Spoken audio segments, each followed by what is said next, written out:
जय श्री कृष्णा। कृष्ण ज्ञान ऊर्जा में आप सबका स्वागत है। कल हमने भगवती देवी का महिमा सुनी थी। आज की कथा प्रारंभ करते हैं। जब जगत गुरु भगवान विष्णु के शरीर से निद्रा देवी निकली तो उस समय उनके मुख, नेत्र, नासिका, भुजा और हृदय वक्ष स्थल से निकलकर वे तामसी शक्ति आकाश में स्थित हो गई और विष्णु भगवान जम्हाई लेते हुए उठ खड़े हुए।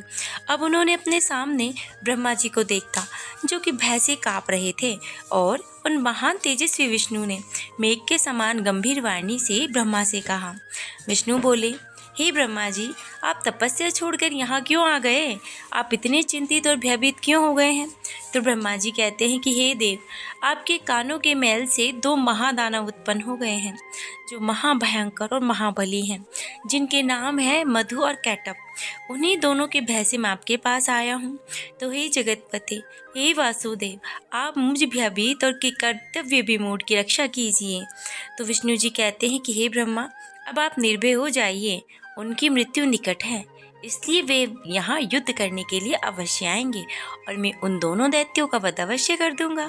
तो सूत जी कहते हैं कि इस प्रकार भगवान विष्णु ब्रह्मा से कह ही रहे थे कि वे दोनों मतवाले महाबली दैत्य ब्रह्मा जी को ढूंढते हुए वहां पर पहुंच गए।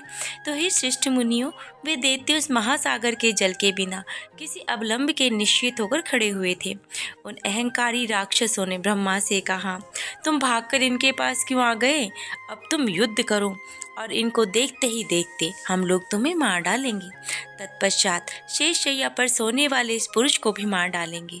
इसलिए तुम हम दोनों भाइयों से या तो युद्ध करो या फिर ये कहो कि हम तुम्हारे सेवक हैं।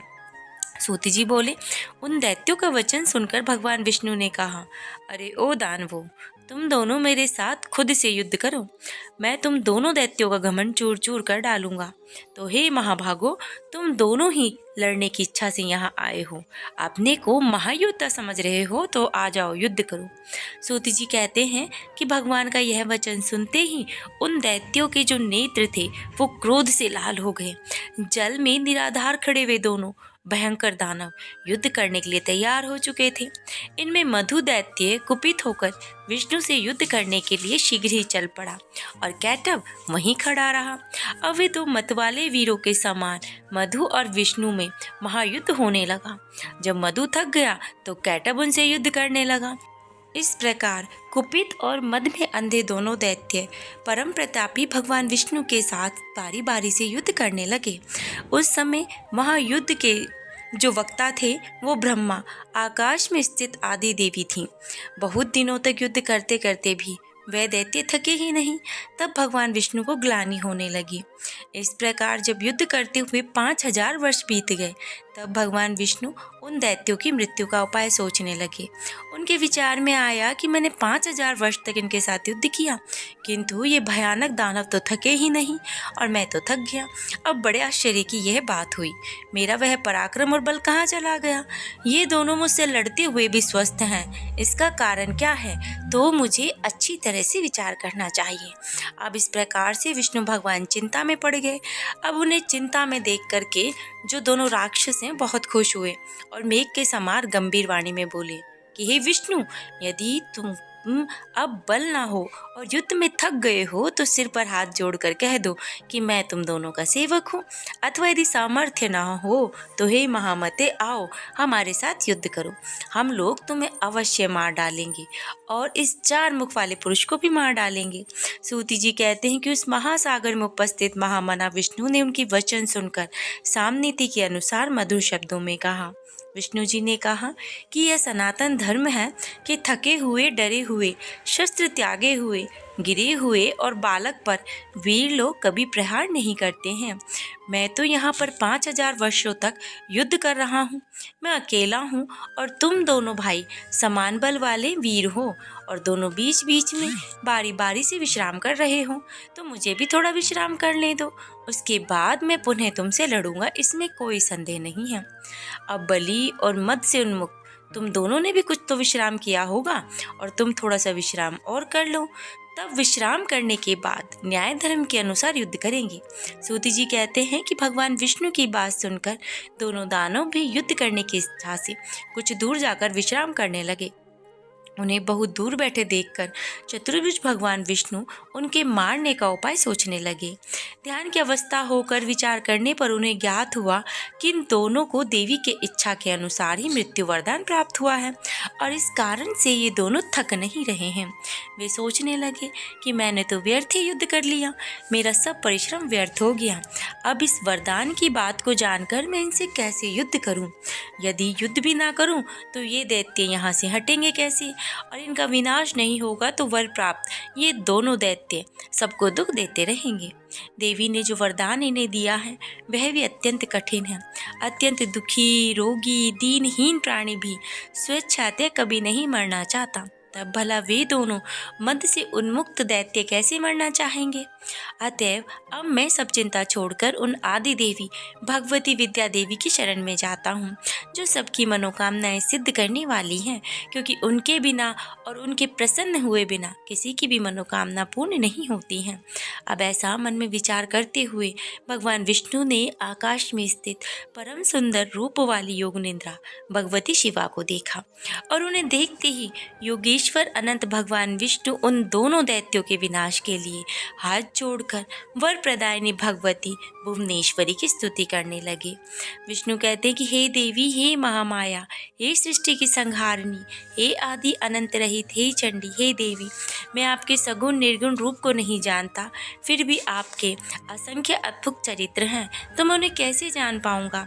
मैंने आपके अत्यंत दुर्घट प्रभाव को आज जाना है, जबकि मैं आपके द्वारा प्रेरित योग निद्रा में विलीन होकर के अचेत हो गया था। ब्रह्मा ने मुझे बड़े ही यत्न के साथ बार बार जगाया, किंतु मैं अपनी 6 इंद्रियों में संकुचित होने के कारण जाग ही नहीं सका। तो हे अम्बे, उस समय मैं आपके प्रभाव से अचेत हो गया था। जब आपने अपना प्रभाव हटा लिया तो मैं जगा और मैंने उन दोनों दानवों के साथ अनेक प्रकार से युद्ध किया। उस युद्ध में मैं तो थक गया, किंतु वे दोनों थके ही नहीं, क्योंकि देवी उन्हें तो आपका वरदान प्राप्त था। वे मद में उन्मुक्त होकर दानव ब्रह्मा जी को भी मारने के लिए दौड़े, तब मैंने भी पुनः द्वंद्व युद्ध के लिए उनका आवाहन किया। तो हे मान प्रदायिनी, उस समय मैंने उनके साथ महासागर में घोर युद्ध किया। बाद में मुझे ज्ञात हुआ कि आपने इन्हें इच्छा मरण का अद्भुत वरदान दिया है। अब यह जानकर आज मैं शरणदायिनी आपकी शरण में आया हूँ। अतः हे माता, मेरी सहायता आप ही करें, क्योंकि मैं युद्ध करते करते बहुत ही खिन्न हो गया हूँ। तो हे देवताओं की पीड़ा हरने वाली, आपके वरदान से दोनों दानव मद से उन्मुक्त हो चुके हैं। हे माता, ये दोनों पापी दैत्य मुझे मार डालना चाहते हैं। अब मैं क्या करूं? कहाँ जाऊं? प्रमाण करते हुए उन जगन्नाथ सनातन वासुदेव विष्णु ने ऐसा कहने पर मुस्कुराती उस देवी ने उनसे कहा कि हे देवी, हे हरे, हे विष्णु, आप पुनः उनसे युद्ध कीजिए। इन दोनों वीरों को छल पूर्वक मोहित करके ही मारा जा सकता है। मैं अपनी वक्र दृष्टि से उन्हें मोहित कर दूंगी। हे नारायण, अपनी माया से जब मैं इन्हें मोहित कर दूंगी तब आप शीघ्र ही इन दोनों का वध कर डालिएगा। सूति जी कहते हैं कि देवी के प्रीति रस पूर्ण वचनों को सुनकर भगवान विष्णु उस सागर में युद्ध स्थल पर आकर खड़े हो गए। तब विष्णु को आता देख वे दोनों युद्ध के अभिलाषी महाबली दैत्य भी वहीं आ डटे। भगवान विष्णु को अपने सामने देखकर वे बड़े प्रसन्न हुए और कहने लगे, हे महाकाम, हे चतुर्भुज, ठहरो ठहरो, हार और जीत को प्रारब्ध के अधीन समझकर अब तुम हमारे साथ युद्ध करो। बलवान व्यक्ति विजय प्राप्त करता है, किंतु कभी कभी भाग्यवश दुर्बल व्यक्ति भी जीत जाता है। आप जैसे महापुरुषों की जय पराजय में हर्ष और शोक कभी नहीं करना चाहिए। आपने दानव शत्रु होकर पूर्व काल में बहुत से दैत्यों को बार बार हराया, परंतु इस समय तो हम दोनों के साथ लड़ते हुए आप पराजित हो चुके हैं। सूति जी कहते हैं कि ऐसा कहकर वे दोनों महाबाहु दैत्य युद्ध करने के लिए तत्पर हो चुके थे। तब वहाँ अवसर देखकर जो ही विचित्र कमला विष्णु ने उन दोनों पर मुष्टि से प्रहार किया, त्यों ही उन दोनों बलो उन्मुक्त दैत्यों ने भी विष्णु पर मुष्टि से ही प्रहार किया। इस प्रकार दोनों परस्पर महाभयंकर युद्ध होने लगा। उन दोनों महाबलशाली दानवों को युद्धरत देखकर नारायण श्री हरि दीन दृष्टि से भगवती की ओर देखते हैं। सूति जी कहते हैं कि विष्णु की ऐसी करुणाजनक दीन दशा देखकर अरुण नेत्रों वाली भगवती उन दोनों दैत्यों को देखकर हंसने लगी। उन्होंने दूसरे कामवाणों के समान मंद मुस्कान युक्त तथा प्रेम भरे भाव से अपने कटाक्षों से उन पर प्रहार किया। इस प्रकार देवी के कटाक्ष को देखकर वे महापापी मधुकैटभ अत्यंत मोहित हो चुके थे। वे काम अंधा होकर के दानव अपने ऊपर भगवती की विशेष अनुकंपा जानकर कामवाण से अत्यंत पीड़ित होने लगे और अपूर्व शोभाशालिनी भगवती को देखते हुए वे वहीं खड़े हो गए।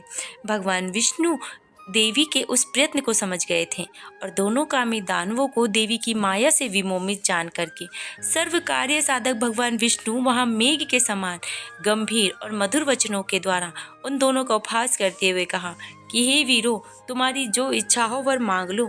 तुम दोनों में युद्ध करने से मैं अत्यंत ही हर्षित हूँ, अतः मैं तुम्हें मनोवांछित वर देता हूँ। यद्यपि पूर्व काल में भी मेरे द्वारा अनेक दानव युद्ध करते हुए देखे गए, किंतु तुम दोनों भाइयों के समान किसी को भी मैंने नहीं देखा है। सूति जी कहते हैं कि विष्णु का ऐसा वचन सुनकर कमल के समान नेत्र वाले काम पीड़ित वे दोनों दैत्य जगतदायिनी भगवती महामाया को देखते हुए विष्णु से अभिमान पूर्वक बोले कि हे विष्णु, हम लोग याचक नहीं हैं, अतः आप हम लोगों को क्या देना चाहते हो? हे देवेश, यदि आप लेना चाहें तो आप मांगिए, हम दे सकते हैं, क्योंकि हम लोग भिक्षुक नहीं हैं, दाता हैं। हे ऋषिकेश, आप अपना मनोभिलाषित वर मांग लीजिए। हे वसुदेव, आपके अद्भुत युद्ध से हम लोग आप पर प्रसन्न हो जाएंगे। अब उन दोनों का वचन सुनकर भगवान विष्णु ने उत्तर दिया, यदि तुम दोनों मेरे ऊपर प्रसन्न हो तो यही वरदान दो कि तुम दोनों भाई अब मेरे ही हाथों मारे जाओ। सूति जी कहते हैं कि विष्णु जी का ऐसा वचन सुनकर दोनों भाई चकित हो गए और अपने को उनके द्वारा ठगा हुआ समझकर शोक में चिंतित हो गए।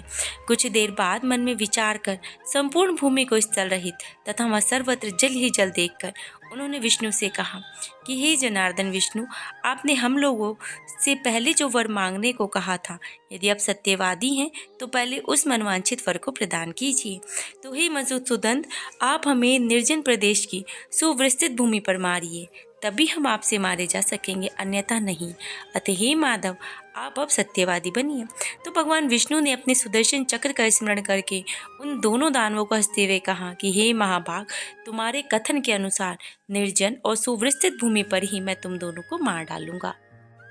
ऐसा कह करके देवताओं के आराध्य भगवान विष्णु ने अपनी दोनों जांघों को विस्तृत करके जल के ऊपर ही वक्षस्थल दिखा दिया। उनसे कहा, देखो दैत्य, यहाँ जल नहीं है, पृथ्वी है, अतः यहीं पर तुम दोनों अपना सिर रखो। ऐसा करने से ही आज हम और तुम दोनों सत्यवादी सिद्ध होंगे। उस समय विष्णु का तथ्यपूर्ण वचन सुनकर तथा अपने मन में विचार करके उन दोनों दैत्यों ने अपना शरीर बढ़ाकर हजारों योजन चौड़ा लंबा कर लिया।